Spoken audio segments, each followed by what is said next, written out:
¿Qué tal? Bienvenidos un viernes más al Twitch de Nanísimo, que soy yo, sorpresa. ¡Ja! Que estamos en un viernes cinéfago. Ya sabéis que todos los viernes pues hablamos de pelis y de series y también vemos trailers al final. Los trailers nos los dejamos para el tramo último de este Twitch. Pero hoy os traigo algo muy especial, que es la primera vez que lo hacemos. O sea, es un estreno de entrevistas sobre cine y televisión en el canal de Twitch de los viernes cinéfagos. Y más en concreto, tenemos a dos de las personas más importantes detrás, decir, evidentemente las top de una de las series documentales de las que se está hablando mucho esta semana en España, que es Geo, Más allá del límite. Es una serie documental, en este caso. No voy a desvelar mucho más porque entiendo que hay algunos que ya la habéis visto, otros que no tenéis ni idea de lo que estoy hablando. Voy a poner el tráiler y así luego comentamos un poco más en profundidad y sobre todo hablamos con los creadores que están al otro lado del continente, bueno, del continente o del charco del Atlántico meses para hablar.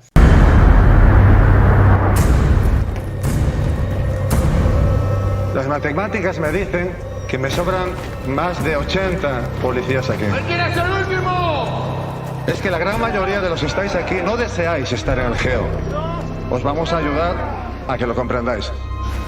Y hay cosas que por mucho que estemos aquí 40 semanas, o se tienen o no se tienen.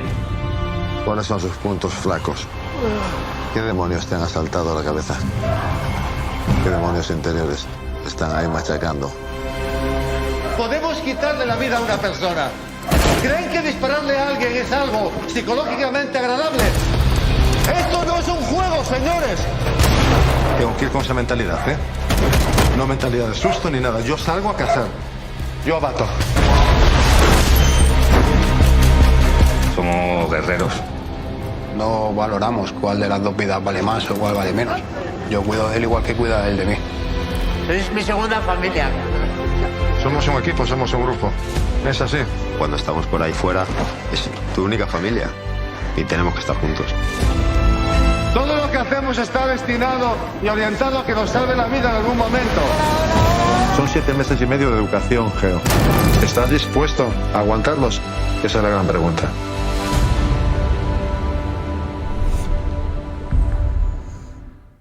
Bueno, espectacular el tráiler. La serie documental, yo he podido ver los 2 primeros episodios, sobre los cuales tengo 1000 preguntas. Ahora estoy bastante jodido por lo que me han dicho los creadores, es que tengo que verme el tercero, que es el que me va a despertar todavía más preguntas. Entonces, como digo, los he invitado a los dos. David Miralles, el director, y también el productor ejecutivo Jorge Pérez Vega. Creo que lo he dicho todo bien, y ahora sí, ya los podemos introducir. ¿Qué tal estáis, Jorge, David? Bienvenidos al Twitch y... ¿Qué tal, Emilio? ¿Es la primera vez que estáis en Twitch? ¿No? Yo sí. ¿Ah, sí? Sí, yo sí. Chavales, lo hemos conseguido. Otra vez estreno de 2 personas en Twitch. Mi primera pregunta, hablando de un fenómeno cultural que hemos visto en estas últimas semanas, entiendo que esto voy a caer en algo que seguro que ya os han dicho en el pasado, pero claro, es una serie sobre el proceso de admisión, en este caso para los Geo, ¿no? Que es la unidad de élite de la Policía Nacional en España, y joder, con el proceso de eliminación, esto parecía como una versión premium del juego del calamar en España, ¿no? Nos lo han dicho Sí. mucho, pero... Nos lo han dicho mucho, sí. A mí, de hecho, no sé, mira, ¿qué quieres que te diga? Nosotros no teníamos ni idea de la existencia de la serie. Hay gente que incluso ha dicho, ¿os habéis inspirado? Pero ¿Cómo es inspirado? Hombre, claro, que ¿no? desconocíamos. ¿Han inspirado ellos en nosotros? Yo qué sé. Entonces, bueno, en cualquier caso, es un orgullo que algo de lo que habla tanto la gente le encuentre algún tipo de No, relación. yo creo que es lo que dice, ¿no? Que sabían que estabais rodando el documental y dijeron, vamos a hacer una serie del mismo rollo, ¿no? Pero es que lo saco a colación porque creo que la gente que ha visto el juego de la calamar y ahora se pone a ver esto, o sea, quiero decir, para llenar ese hueco que les ha dejado, puede estar muy bien, la verdad. Hombre, yo creo que la parte física no, porque aquí están vivos, los que no lo consiguen están vivos. ¿O pero no? La parte psicológica, hombre, algo sí que hay, ¿eh? Bueno, no sé. Nosotros... pero la parte psicológica sí que hay mucho de psicológico, en este proceso de selección de 180 días, ¿no? ¿Cuánto es, Jorge? 7 meses lo que sí que podemos... un año. Sí que podemos garantizar que todos volvieron a sus casas sanos y salvos. Eso sí que lo podemos garantizar, ¿eh? Todos los aspirantes no sufrieron ningún tipo de pago. La serie documental, para que os hagáis una idea después de haber visto el tráiler, pero los 2 primeros episodios habla de ese proceso de selección que al principio es durísimo. Yo creo que cualquier persona que haya visto series o películas, como decía antes al principio del stream, que tengan que ver pues con procesos para entrar en unidades de élite. Hermanos de Sangre, hemos hablado fuera de micro, que es una de las series que habéis tenido en mente a la hora de esta producción. Pero antes de pasar a eso, a las referencias cinematográficas, que me parece vital para hablar de esta serie, me gustaría saber cómo llegáis a la historia. ¿Cuál es el inicio de la mecha para llegar a esto? Jorge, esto yo bueno, pues mira, yo creo que, mira, nosotros como productores de contenido tenemos que estar siempre atentos a, oye, ¿qué podemos ofrecer, ¿no? a nuestros clientes y finalmente al público que les sorprenda. Entonces, bueno, este fue un proceso que nos ha llevado tiempo, evidentemente. Plantear a la institución de la policía y sobre todo a su cuerpo, que es pues, el más hermético de todos los que tienen por el tipo de trabajo que hacen, la historia llevó un proceso, pero lo que teníamos claro es que, 1, tenemos un cuerpo de élite que está considerado de los mejores del mundo, y 2, tiene 43 años de historia y hasta la fecha nunca nadie había tenido acceso a nada de lo que sucedía con este cuerpo. Entonces, si tú juntas los 2 elementos, es que tampoco ganamos, o sea, no demostramos ninguna superioridad intelectual. Es que estaba claro que esto era algo que se podía enseñar y que podía generar muchísimo interés porque era un acceso exclusivo y sin precedentes. O sea, yo la pregunta te la hago... Luego hay otro tipo de trabajo que ya es hacerlo interesante. La pregunta te la hago porque, por un lado, es espectacular el acceso que habéis tenido, que para cualquier director de documentales que quiere contar una historia de este tipo suele ser bastante difícil, sobre todo a nivel institucional y, en este caso, pues de la policía. Pero te lo pregunto también porque los personajes de la serie documental, que al final, cabo, son personas reales, ¿no? Pero... O sea, yo parecía, en algún momento tenía la sensación de estar viendo a La Triste, de lo tridimensionales que son desde el primer momento y de lo únicos que son. Es decir, Pelayo, que es como uno de los grandes protagonistas, por no decir el protagonista, desde el primer momento dices, joder. O sea, cualquiera que es periodista o documentalista, si ves y conoces a Pelayo y le grabas durante un momento, sabes a lo que te estás... O sea, estás diciendo, vaya personaje me acabo de encontrar. Entonces, mi pregunta es, ¿conocíais a Pelayo antes de empezar? ¿Os vino de regalo? ¿Cómo fue? No. Nosotros, como te decía Jorge, no hemos hecho ningún casting. Ellos son los instructores que este año, porque cada año los van cambiando, han hecho el curso GEO y los aspirantes son los que eran. Había un trabajo previo de producción donde se habían conseguido los permisos, pero también hay que recordar que esto ha sido voluntario. Quiero decir, una vez Dirección General, ¿verdad, Jorge? Nos da el permiso para rodar esto, la gente que aparece de manera voluntaria. Entonces, a partir de ahí ya sí que es un trabajo fino del día a día de conseguir que se sienten frente a la cámara y se muestren realmente tal como son. Creo que es un acierto. Haber hecho lo contrario pues nos habría alejado de esa realidad, ¿no? Que creo que es lo que rezuma por todas partes la serie. Y yo le decía siempre a Pelayo, la mejor manera de hacer esto es que seas tú. Y el regalo que nos ha hecho él a todos, a mí el primero y al equipo, pero luego al espectador, es que realmente es él. Y el resto han hecho lo mismo. Y nosotros hemos intentado ser honestos y ser fieles a esa realidad que retratábamos y así la hemos mostrado, ¿no? Y creo que pero mira, Emilio, mucha fuerza. Por añadirte un poco sobre lo que dice David, claro que teníamos claro al minuto y medio de estar con Pelayo que teníamos un personajazo claro en la serie, lo tuvimos clarísimo. Pero ha contado una cosa David que a mí me parece súper interesante, que es el proceso por el que tú te ganas la confianza de una gente que tiende a ser desconfiada por naturaleza, ¿no? Entonces, y en segundo lugar, que estamos en un proceso de selección real, es decir, nosotros no podemos influir, no podemos interferir en ningún segundo en el objetivo real, que es en la búsqueda de unos operativos para que se incorporen al grupo de élite de la policía. Entonces, todo ese trabajo previo fue realmente el importante, esa toma de decisiones de cómo nos vamos a aproximar, cómo vamos a dejar. Yo muchas veces utilizo una referencia, digo, mira, nosotros éramos un virus, hasta que no se generaron los anticuerpos, había que trabajar con muchísima cautela y siempre hemos sido invisibles hasta que, bueno, poco a poco vamos generando esos lazos de los que habla David. Claro, y rompemos esa barrera. Conseguir ser invisibles, ser aceptados y que nos hayan permitido acompañar desde tan cerca, porque es que es alucinante, le pones la cámara aquí claro y es como si no estuviéramos. Claro, hemos un equipo pesado, hemos rodado esto con No, cámaras joder, de ya se cine, nota, macho. con buen sonido.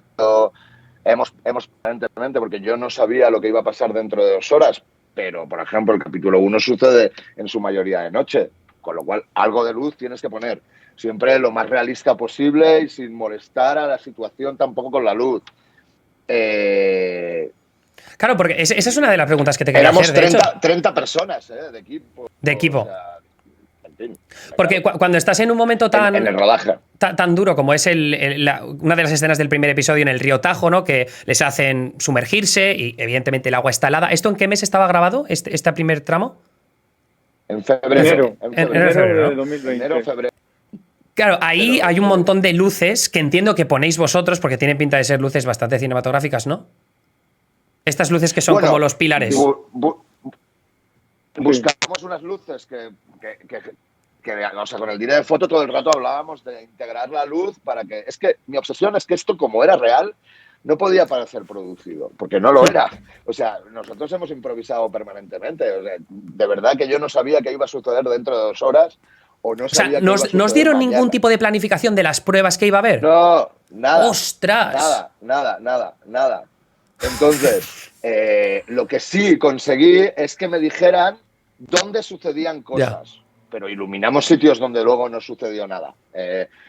¿Sabes? O sea, era como, bueno, aquí algo sucederá. Si bajamos al río, bajamos por este camino. En este espacio que a ellos le llamaban la playa, que es donde tú dices que sucede la hipotermia, también pasará algo, de día, de noche, al atardecer, pero no sabía el qué ni cuándo. Nosotros, de alguna manera... Pues, y no es formado porque no lo parte tuvieran también del planificado, curso. ¿eh?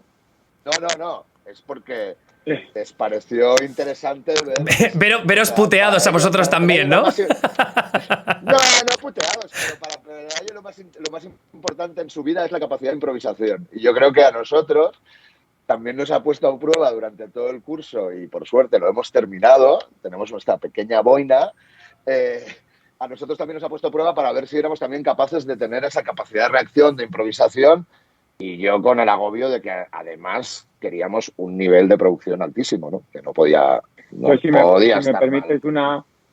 una anécdota para que te des cuenta de lo que dice David, es decir, o sea, no podía dar la sensación de que los aspirantes iban a meterse al agua en un plato de televisión. Entonces, Claro, no. hay evidentemente una pequeña luz que acaba generando, pues eso, una pequeña luminosidad en la esta, pero si te sirve, hay unos planos en los que se ve una luz que se mueve, es la de mi frontal. Es decir, O sea, que va encima de la cámara, ¿no? Cosas. ¿Sabes? No, O en la sea, cabeza. que está Ah, en la moviendo cabeza, ahí, en la cabeza. ¿sabes? O sea, que vamos moviendo para ir moviendo ahí e ir iluminando zonas, es decir, y eso consigue pues un efecto, lo que buscábamos, es decir, o sea, hiperrealidad. Aquí no podía parecer que esto estaba fabricado porque nunca. Pero habéis comentado otro aspecto Claro, muy... ese era mi miedo. Sí, dime. No, que ese era mi miedo absoluto, que era como, vamos a hacer documental 100%, luego además lo vamos a montar como un documental, porque lo que te contaba antes, ¿no? Que el lenguaje documental no tiene por qué estar reñido con el ser comercial y que llegue al máximo de público posible, pero a la vez, si me paso con algo, va a parecer que está producido y va a parecer un reality que no lo es. Y era una lástima que lo hubiera parecido. Porque el otro aspecto interesante que comentabais es lo de ser invisibles, ¿no? Y es verdad que hay escenas, y creo, a ver si podéis comentar algo eso más en profundidad, pero, por ejemplo, cuando salen del Tajo, que hay uno de ellos que está pensando si sale o no, porque está pasando mucho frío, ¿no? Y estáis como medio escondidos detrás de uno de los instructores. Entiendo que esa es una de las técnicas que habéis utilizado para no estar tan cerca de ellos y que las reacciones sean lo más crudas y reales posibles, ¿no? Pero, ¿qué otro tipo de estrategias habéis sacado en ese caso? Porque yo, que he estado con cámara en exterior grabando cosas como periodista, sé lo difícil que es conseguir reacciones naturales.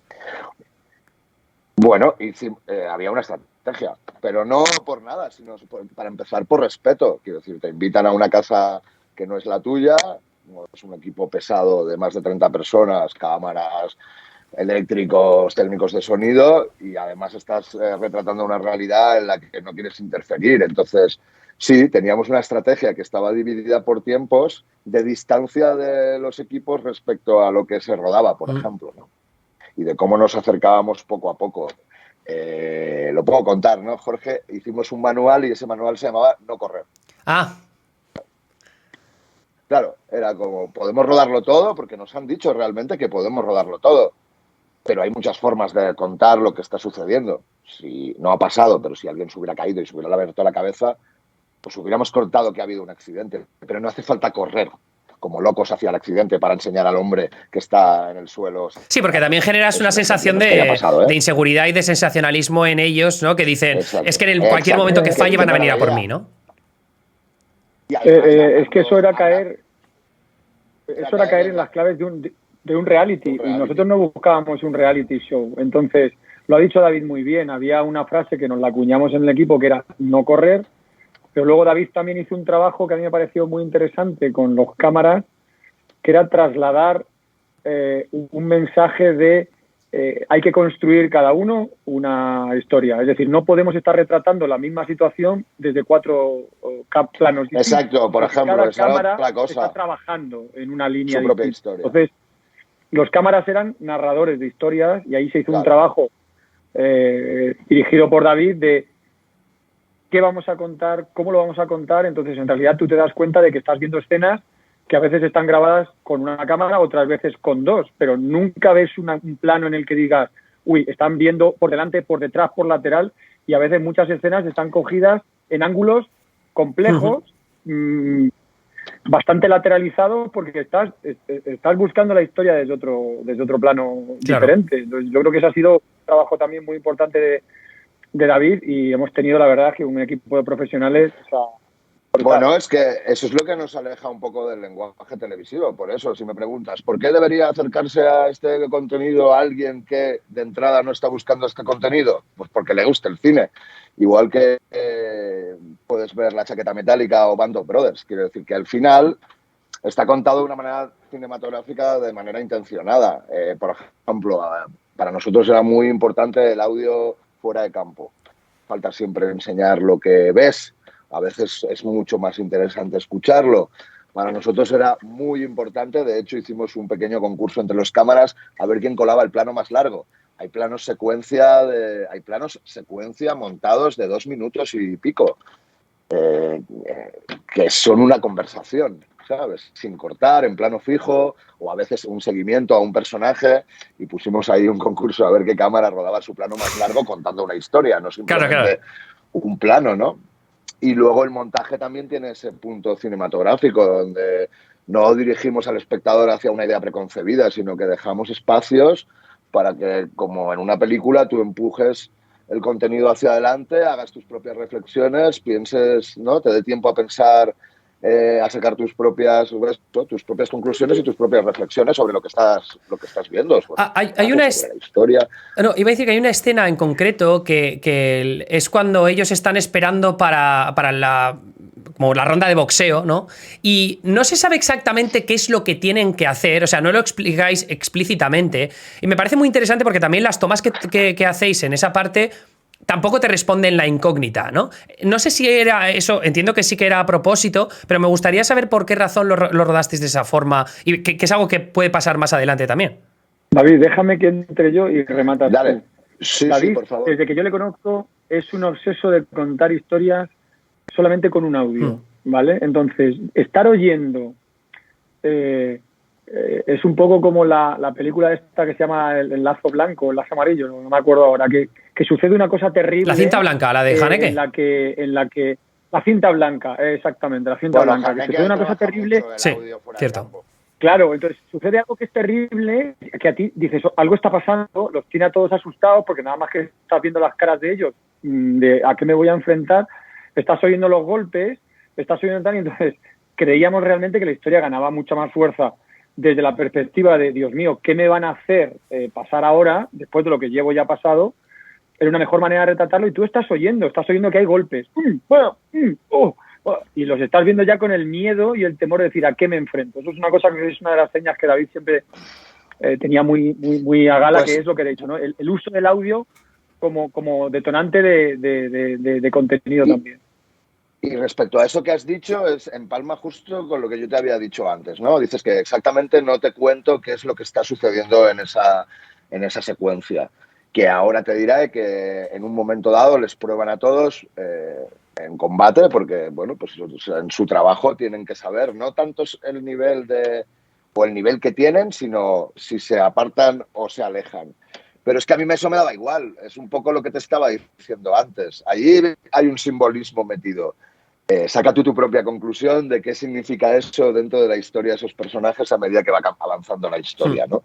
He preferido jugar eso a la no literalidad para que tú te hagas tu propia película y saques tus propias conclusiones, aparte de que me sirve para presentar a los personajes de una manera muy concreta y luego sigue viendo la historia, ¿no? O sea, que es que no hace falta... Por eso sí creo que puede llegar a más público que... O sea, me alegra de que la gente que está buscando este tipo de contenido esté satisfecha con lo que está viendo. Pero yo creo que le puede gustar a más gente. Y luego, luego lo que comentabais también antes, que habéis hecho alguna referencia cinematográfica o televisiva, me gustaría saber cómo habéis pasado esas referencias que tenéis vosotros como cinéfilos a la pantalla. Es decir, que porque mencionabais Hermanos de Sangre. Vale, tú piensas en Hermanos de Sangre, pero cuando piensas, quiero coger algo de las sensaciones que tenía yo viendo esta serie, ¿cómo las pones en la serie documental que habéis hecho vosotros? Hombre, eso es la primera petición, que ahora que lo cuente él, que me hizo, esa es concreta de Jorge, ¿no? A mí también, para mí era una referencia a Hermanos de Sangre, pero de repente Jorge me dijo, es que yo quiero esto en esta parte concreta que sea de Hermanos de Sangre, ¿no? Que es la música, ¿no, Jorge? O sea, tú lo tenías clarísimo. Sí. O sea, yo vosotros, por ejemplo, por reforzar eso, que lo haré para David, yo recuerdo como si fuera ayer la primera reunión con el músico, Laro Basterrechea, que ha hecho una banda sonora es bastante brutal la banda sonora, o sea, maravillosa. O sea, además, de hecho, es una de las cosas que más celebra la gente, ¿no? Cómo envuelve las escenas, cómo tiene los matices.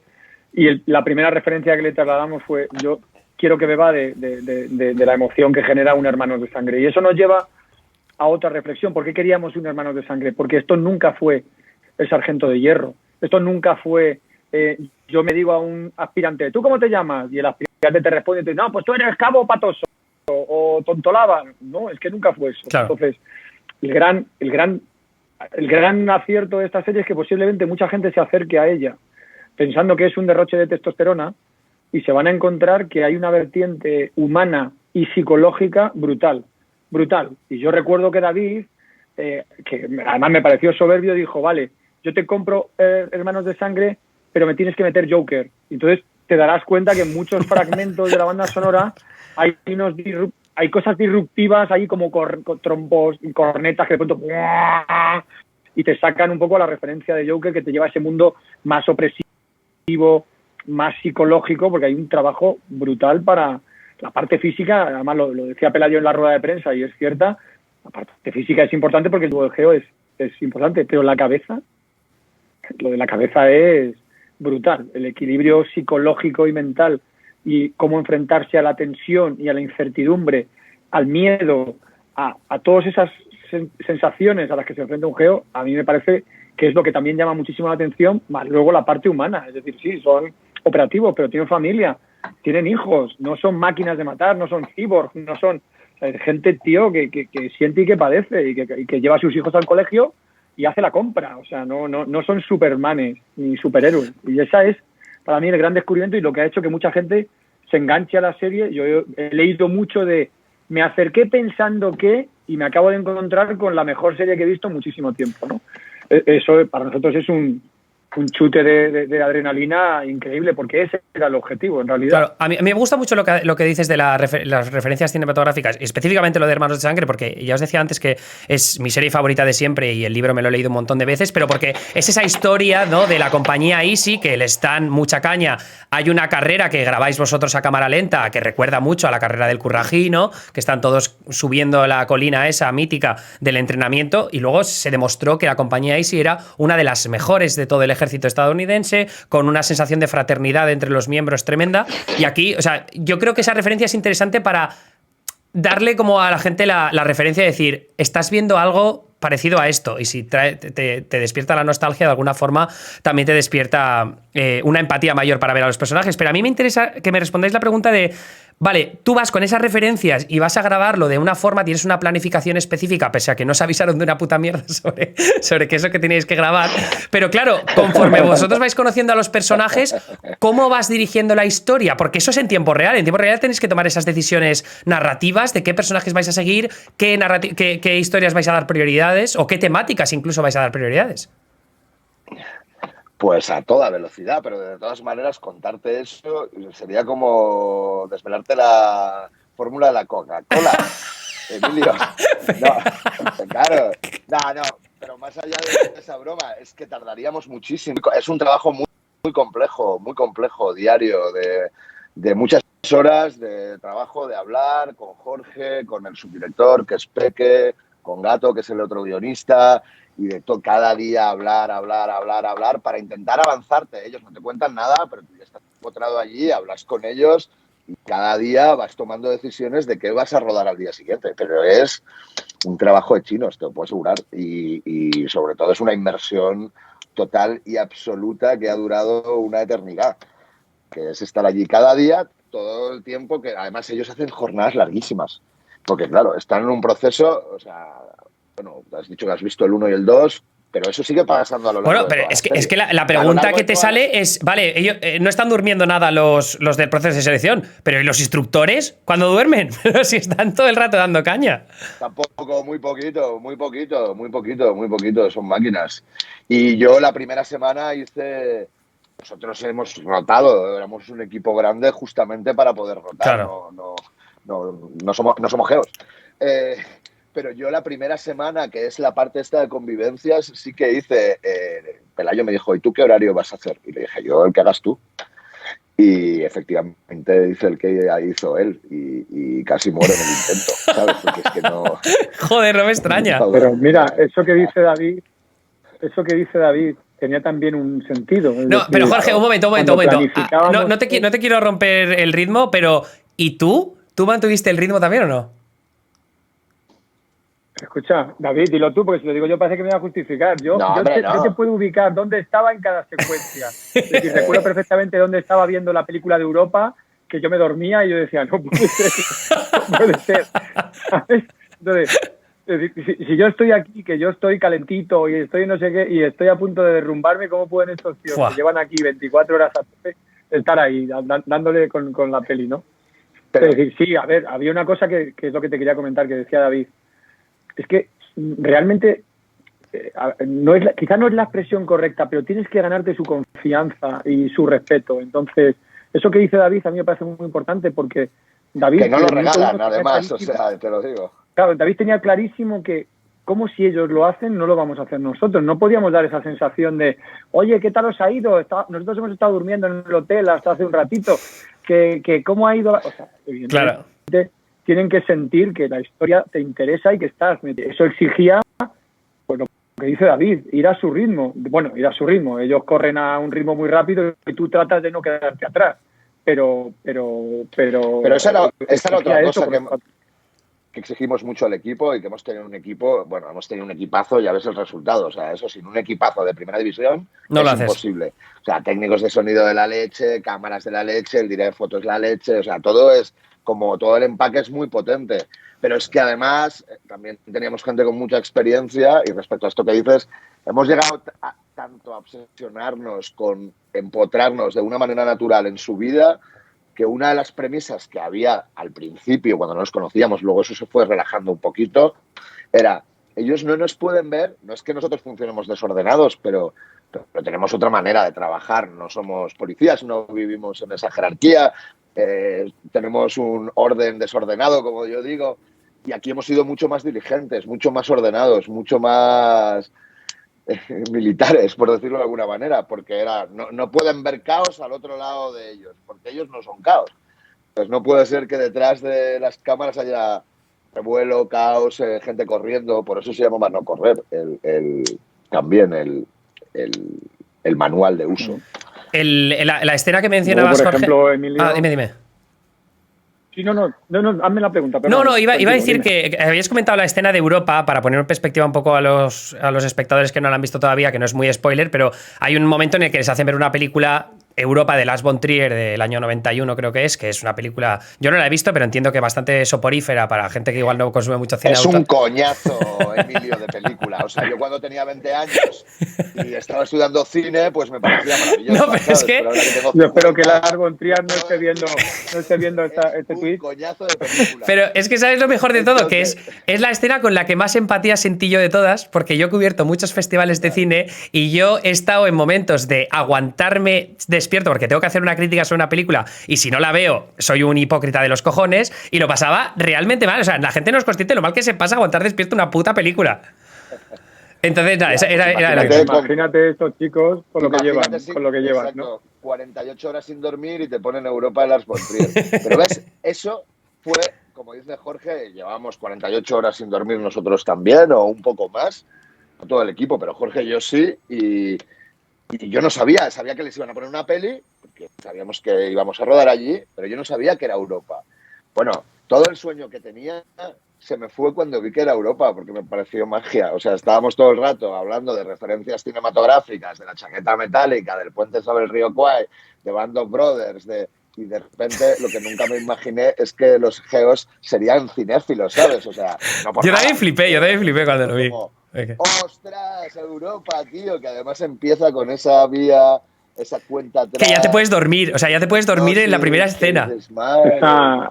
Esa secuencia para nosotros era clave porque son de esas pocas notas. Además es un running gag, la verás luego en otro capítulo, otra historia. Sí, continúa en otro capítulo. Continúa en otro capítulo. Y era un momento que nos permitía meter el humor, porque también queríamos tener ese momento de, oye, esto no puede ser todo tan intenso. Claro. Tiene que haber un momento para que el espectador sonría en casa, ¿no? Entonces, la gente ha celebrado mucho esa expresión, o sea, el duelo entre Alcántara y Gálvez, comentando un poco los sentimientos encontrados con la película, ¿no? Y realmente, pues sí, fue un subidón porque la película... yo no voy a ser como David tan esto. A mí la película en su momento la vi, pues bueno, pues porque evidentemente era un director como Lars von Trier y todos pasábamos por taquilla a ver lo que hacía, pero es que está tan bien elegida, es decir, Joder. No hay una inflexión de voz, es una música tal, es oscura, es una película que invita efectivamente a abrazarte con alguien y dormir a gusto toda la noche. Yo me he quedado con las ganas de saber de dónde sale, porque, por ejemplo, Pelayo cuando hizo el curso también le pusieron Europa. Es una tradición en el Geo. Nice. Pero yo por chascarrillo, no es que me interesara especialmente para la serie, pero yo he preguntado a todo Quisquirimundi en esa base de dónde salió eso y todos recuerdan que a ellos se lo hicieron, pero nadie ha sabido decirme quién fue el primero que hay que buscar al hijo puta de Europa. Ese conocido como el hijo puta de Europa. Se le conoce como el hijo puta de Europa. No, claro, te iba a todos decir, Emilio, que oyen Europa y se vuelven locos. Tío. No me extraña. Es una de las cosas que más les marca del me lo creo. ¿Qué ibas a decir, Jorge? Nada, yo te iba a comentar también esto, que lo que realmente fue también una odisea, ese fue también otro de los grandes momentos, es la movida del parón del COVID. Ostras, claro. Es que ese momento en el que recoges y dices, Dios mío, ¿cómo enfrentamos esto? También fue muy, muy heavy por ambas partes. Es decir, ese momento de reclusión, ese momento de estar recluidos literalmente. Espera un momento, porque os pilla, o sea, esto empieza a grabar en enero y os pilla esto es marzo 2020. Claro, nos pilla. Hostias. Claro. Se para el curso, se para el rodaje. Lo que pasa es que como estábamos tan integrados ya cuando llegó la pandemia con ellos en su vida y en su vida estuvimos mucho tiempo parados porque la conclusión fue sencilla, que fue como, vale, pero si nosotros somos con vosotros, entonces ellos se aislaron, volvieron a Trillo, que es donde empiezan las convivencias, volvieron allí, pero ya en tiendas de campaña a vivir, o sea, hasta que sin saber cuándo volverían de allí, y nosotros nos instalamos con ellos y convivimos con ellos. Lo cual creo que de alguna manera también favoreció todavía más el docu, ¿no? Claro. Absolutamente. Pero también fue pues esa responsabilidad, tú imagínate, en un país que todavía estaba entendiendo de qué va esto, gestionar protocolos, test, bueno, fue una cosa también de estas que forma parte del libro que algún día escribiremos sobre lo que fue rodar esta serie. Pero lo mejor, el mensaje fue, yo creo que nos ayudó todavía más, efectivamente, a estrechar lazos, porque aquello se convirtió en una convivencia 24/7, encerrados entre el juntos. equipo, los aspirantes y los instructores. La otra pregunta que os quería hacer, y ya casi termino, pero una es, me habíais dicho antes que ojo con el tercer episodio. Yo he visto los 2 primeros, que son, como decíais antes, no los más físicos. Entonces, ¿qué es lo que me diríais pues espérate, ¿qué es lo que viene? ¿Cómo definiríais lo que me espera todavía por delante? Yo, tío, te diría, agárrate que viene en curva, Emilio. Es decir, o sea, no es el 3 en concreto. Los 2 primeros capítulos tienen una parte más física, porque evidentemente en ese momento, en ese estado del curso, lo que te interesa es que haya cuantas más bajas mejor, claro.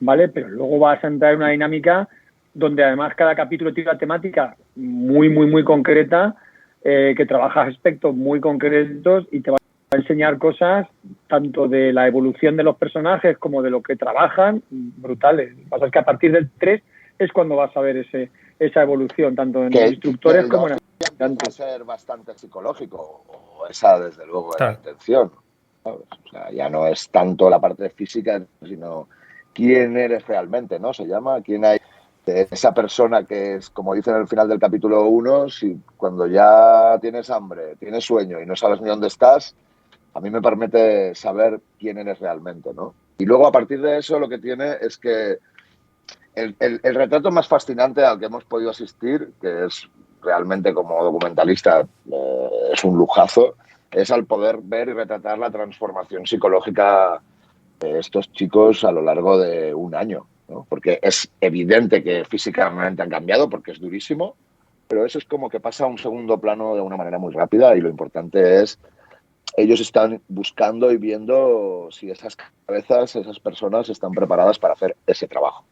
Que es eso me lo pregunta Fedefer. Puede llevar ¿A qué? No, perdona, que puede llevar a enfrentadas, pero que eso es lo que necesitan y eso es lo que son, ¿sabes? Entonces...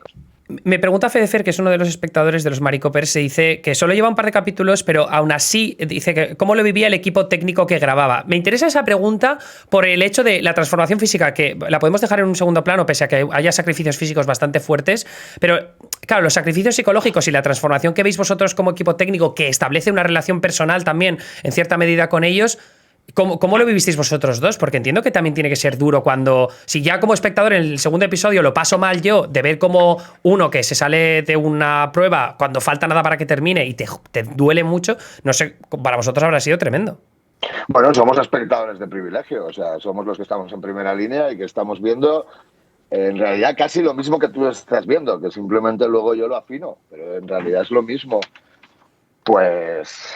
igual que tú. Pues sí, David, porque yo recuerdo que había veces que yo no podía ir a un rodaje y yo iba viendo un poco el parte del día y yo llamaba a David y decía, ¿se ha ido este? Sí, tío, se ha ido. Y te dolía porque evidentemente llevas conviviendo con un aspirante un tiempo y el mero hecho de que algunos se vayan, claro, como dice David, éramos espectadores de primera fila y no es que...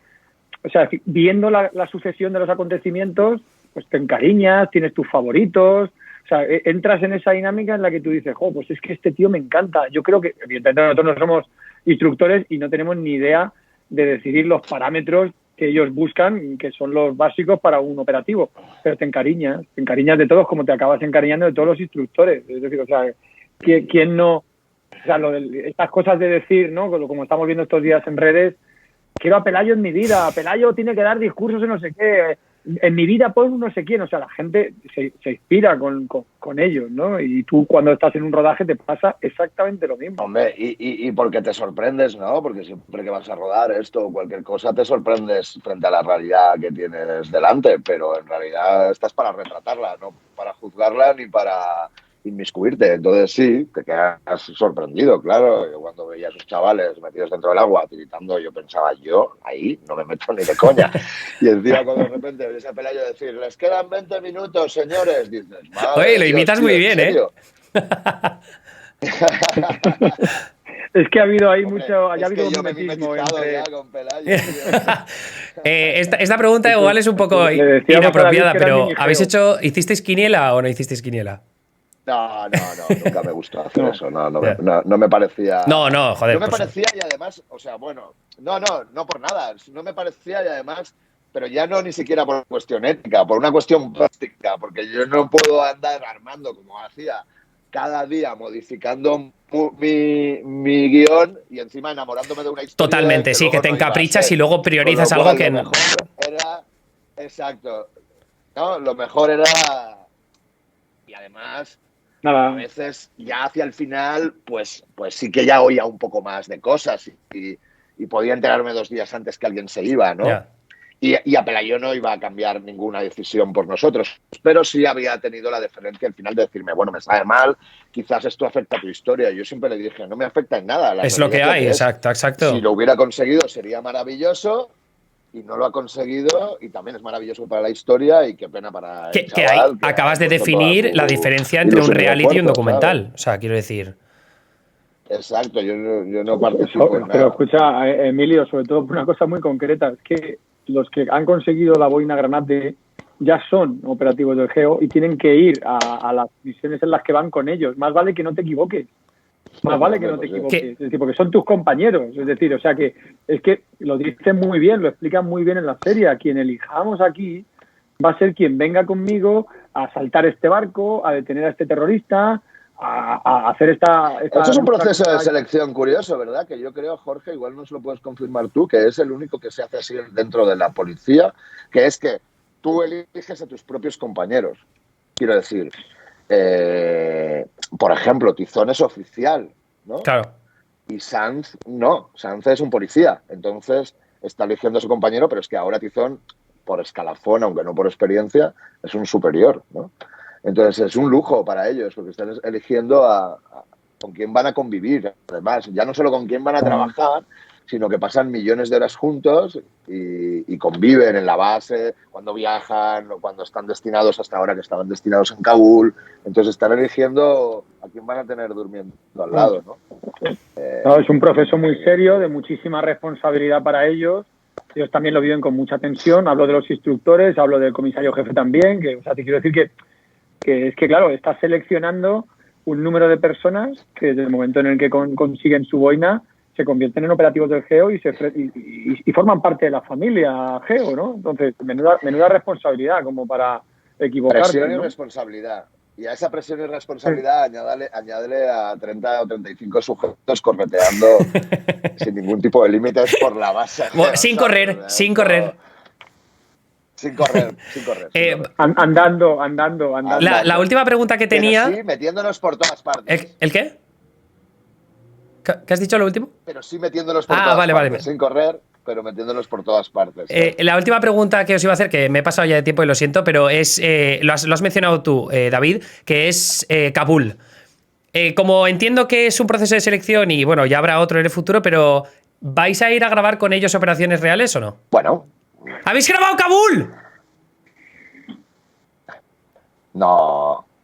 Dices para esta temporada. Habrá que esperar a la siguiente temporada. Ya, no, pero lo decía por si habéis ido a Kabul, que sé que los Geo estuvieron involucrados en conseguir sacar a gente de Kabul.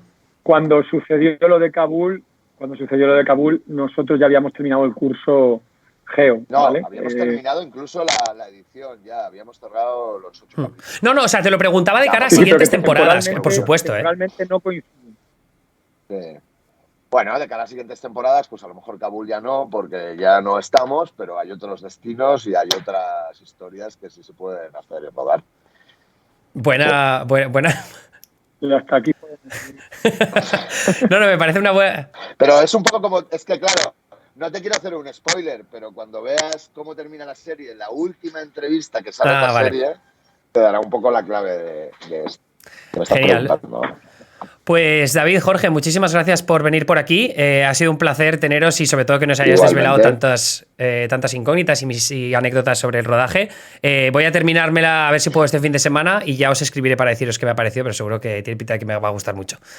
Nada, pues que vaya todo muy bien. Muchas gracias, Emilio. Un abrazo fuerte. Emilio. Que vaya bien, hasta luego. Un placer, gracias. Bueno, pues perdonad por el susto, pero si me llegan a decir que habían estado en Kabul, me rapo, porque es que los GEO estuvieron involucrados en las operaciones de rescatar de sacar de Kabul en este caso, colaboradores afganos y demás, ¿no? Pero bueno, súper interesante, la verdad, porque rodar un documental de estas características y sobre todo con la producción que tiene es muy heavy. Entonces me parecía muy guay cuando me propusieron, porque estuve escribiéndome con Prime Video y dijeron que ellos estarían disponibles y dije, pa'lante. O sea, es una oportunidad única.